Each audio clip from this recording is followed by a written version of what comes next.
1. 6 months before the town of Clifton Falls had its first sighting of a walking corpse, Rodney Wilson was still living with his wife and 2 children on the farm at the top of Old Clifton Hill. He never told Mike the truth about why he became homeless. His wife didn't leave him, and she didn't move away with the kids. Rodney had done something stupid.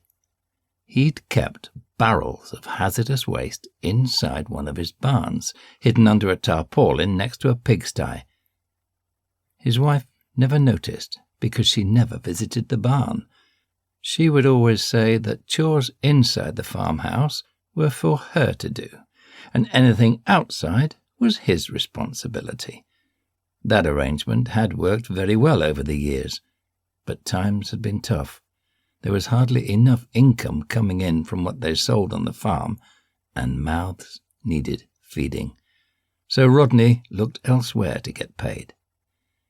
He'd been working for a chemical testing plant for a few months, storing their waste, until they found somewhere else to move it. But no one had arrived to move the recent barrels. Rodney didn't know one had leaked, and while he was working in a field, the spillage had entered the pigsty. An hour later, he was slaughtering a pig. Rodney always kept some pork for his family before selling the rest, but while his wife cooked a portion of the meat, he was back working on the farm. He returned a few hours later to hear nothing coming from the kitchen. Not even the children were squabbling. Rodney knew they always fought at mealtimes, mostly over who was having the larger portion, but the quiet made him nervous. He slowly entered the room to collapse after finding his family dead on the kitchen floor. It was all too much for him. He thought an intruder was still inside, but after a closer inspection, realized he was to blame. His wife still had a piece of pork hanging from her mouth.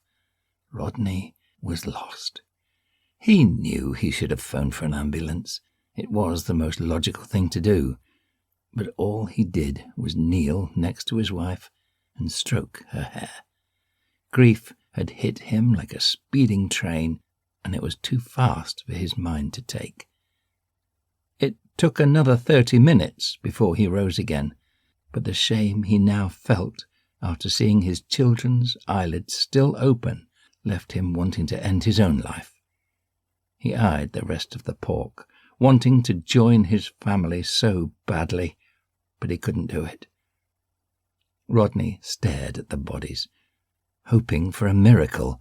He stood in the kitchen as a few more hours ticked by, frozen inside his mind, ignoring the phone as it rang until suddenly a tear fell. He knew what he needed to do. He left the room and headed for a shed before leaving with a spade, wiping his eyes as he walked towards a large hedgerow. Then he dug, not stopping until he created 3 holes.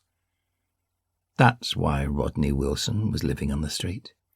He had buried his loved ones, and 6 months after the untimely death that led to him being the first reborn, flesh-eating corpse, the secret behind his family's disappearance has remained. Now the rainstorm from a few days ago was back, soaking the fallen ash from the burning fertilizer to push it deep within the soil of the graves. To keep listening to this audiobook, I've left you a link in the description so you can do it, at no cost thanks to Audible's 30-day free trial.